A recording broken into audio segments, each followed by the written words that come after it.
Happy week 7, everybody. This is This Week in HOS-265, Hospitality Law. This week we're going over Chapter 8. We're going to go over a few things as soon as we start Chapter 8 that were prevalent in Chapter 7, especially in our attendance question for analyzing the situation. We pick right up where we left off. But instead of through the selection process, we move right into the managing process through employee relationships. So that's where we are in Chapter 8. Just as we do every week, I'll show you what you're looking at for the week. Again, HOS 265, this is our class agenda for week 7. Again, we are in Chapter 8. But discrimination, compensation, performance evaluations, unemployment, and records and retention are the main focuses of this chapter. Again, we should be reading the book every week, each chapter, being that it is a online only class. Much of your competency of the material is going to come from reading the textbook. So please make sure we're doing that. And then also this week we've got the assignments due, and those are listed there in the bottom of your agenda. So that's what we're looking at there. As you can see, if you go to course content, we can go to Chapter 8. We see an outline of the class as well here. PowerPoint flashcards are there for you. A Kahoot to help you prepare for your quiz is there. Your attendance question is listed there.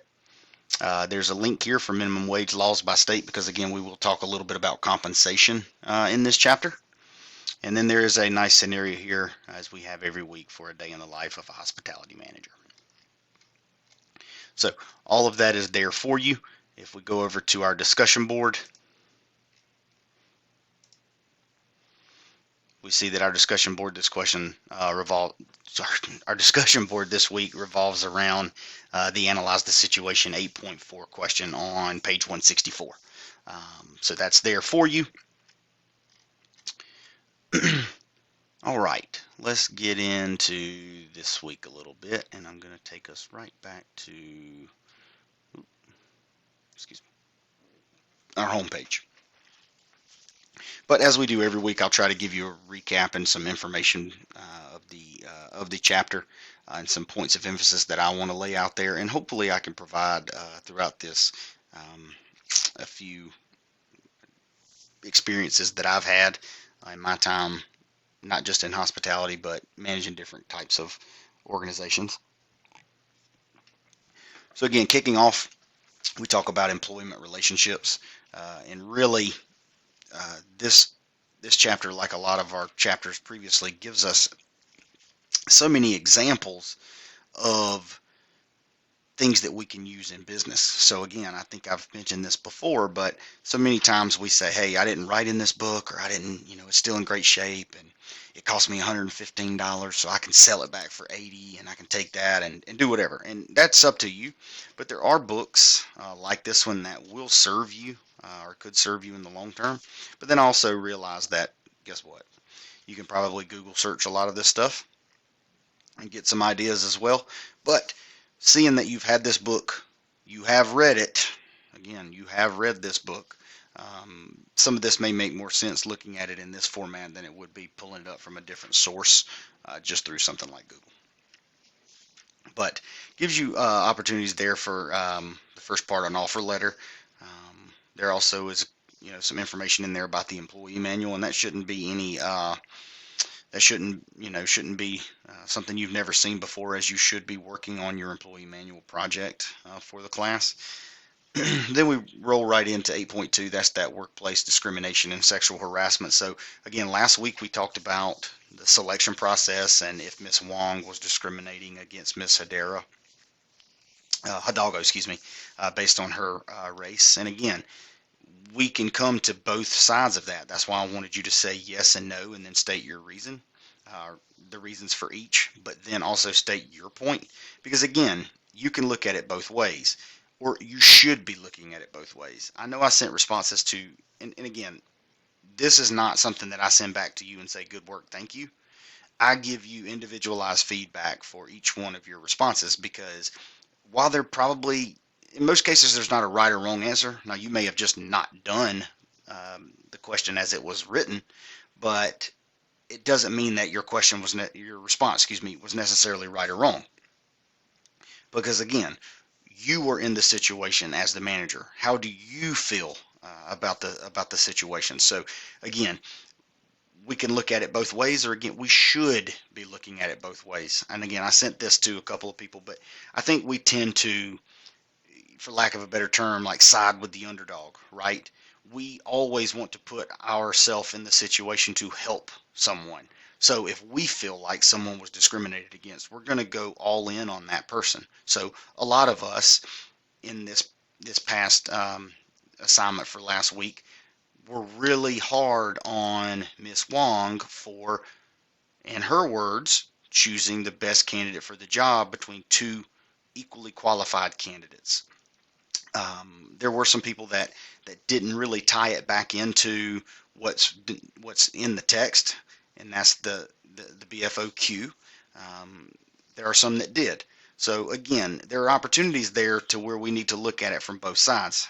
Looking back at that, we were so quick to jump on, hey, she's definitely discriminating against her and her race. Is she truly discriminating, or is she doing what she thinks is best for her business? We can look at both sides. We may be put in that situation ourselves. So we can remember this and call back on it to know that there are protections for us if we do make a decision that we feel like is best for us, and things like gender, race, age are all in play. So again, now we're talking about, getting back to Chapter 8, we're talking about how to prevent discrimination, sexual harassment, keeping diversity, and your liability while the employee is now part of your business. So again, we went through the selection process to now managing those employees that we've hired. So a lot of times when we get into these big restaurants and hotels and big companies like that, it really is a melting pot of people, employees, guests, customers, however you want to look at it. It really is a melting pot. So again, managing that diversity and preventing discrimination is a big deal. Sexual harassment, guys, I mean, it's a big thing. We hear about really bad cases in the news, but there are so many cases that we don't hear about because people don't come forward, and that's both male and female. There are instances where quid pro quo is out there, and sometimes, unfortunately, that is a form of sexual harassment. Now, we may say, hey, I'll give you this for that, and that's quid pro quo, yes, but when we think about it in the business setting, a lot of times give one thing in return for another thing does involve sexual harassment and sexual favor. So we want to make sure we're mindful of those things. We also want to make sure we know what our liability is, in that, where we stand. We don't ever want to just throw something under the rug. I think we saw one of the bigger things that we saw was with the news. I forget what news station it was. I'd have to look it up, so don't quote me on that. But there was a big thing with one of the big news outlets that they were basically sweeping everything under the rug due to sexual harassment, and a lot of people got in trouble for that. So again, we need to make sure we're taking our complaints seriously, and that we do have zero tolerance for certain things. Because again, as a manager or supervisor, or executive chef, or general manager, whatever you're going to be when you graduate and make your way up, there are going to be a lot of people working for you that you don't have the ability to know what they do every second of every day. And you need to know what your liability is, and again, take those complaints seriously as they come up. So again, moving through the chapter there, we will talk a little bit about compensation. There's a link in your course content for Chapter 8 that has a link to minimum, or like our state, the Department of Labor, federal law, but you can pull it up and go by state to see what each individual state's minimum wage law is and how that applies. There are a lot of states like South Carolina that do not have a state law. And of course, when we don't have our own separate state law, that means we go to what the federal allowance is. A lot of what will be part of what we do in the restaurant and hotel business is tip pooling and service charges. Okay, there are some instances of tip pooling in the analyze the situations questions that are really good, especially there on 8.2. It's a really good scenario that you probably have been involved with if you've worked in a restaurant before, or that you will be involved in once you open or run your own restaurant, or run a restaurant, excuse me. The next thing we roll into is managing our employees' performance. Evaluations are a big deal, right? Each year they come up and we're like, oh God, here comes another evaluation. But we can't look at it like that. We have to understand that this is the point of the time where hey, this is what we expect of you. How have we done based on what you expect of us? How have you done based on what we expect of you? That kind of thing. And they should be taken seriously. A lot of times, our increased wage, is tied into these evaluations, so that our employees and us as a business definitely do ourselves a disservice if we do not take these seriously. So make sure these evaluations are done in fairness, and that you are following through with them. There's another great example in one of these analyze the situations regarding evaluations. So it's really good there too. You'll learn a little bit about employment records and retention here, and how long we need to keep certain things. It actually gives you bullet point lists of how long you need to keep things for. There's a 3 years and a 2 years list there, and then some things we need to keep forever. But you can see those there, and again, those are employee records, not business records. Okay, so that's two different things. So that's there. And then that brings us to the end of the chapter.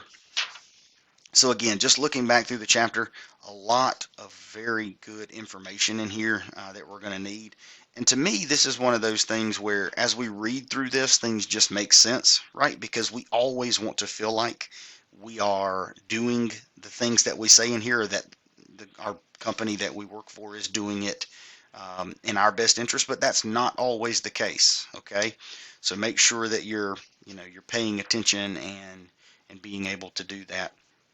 I did want to go back to our attendance question for the week.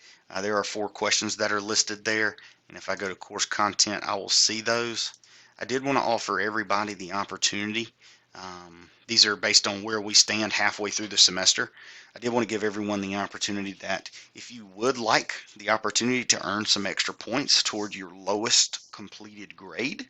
Again, that's lowest completed grade. I'm not going to give you I'm not going to allow you to earn points on something that you did not complete.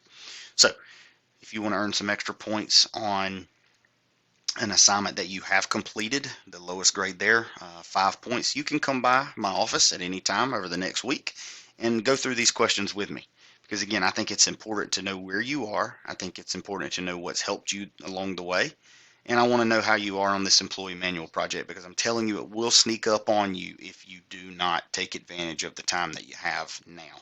Okay, you're halfway through the semester. If you've worked on it some, good. If you haven't, let's talk about why and how we can get started, okay? Because again, I don't want to get down to the last minute and you not have that available for you.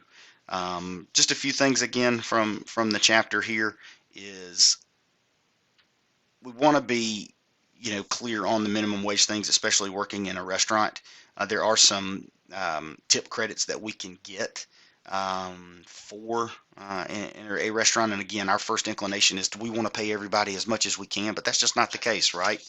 A lot of times if you've worked in a restaurant as a bartender or a waiter, waitress, server, that is part of a tip pool, or you earn your own tips, you typically aren't paid the minimum wage, the federal minimum wage or your state minimum wage if it's different. You're paid something a little bit different from that, but you have to know what that is.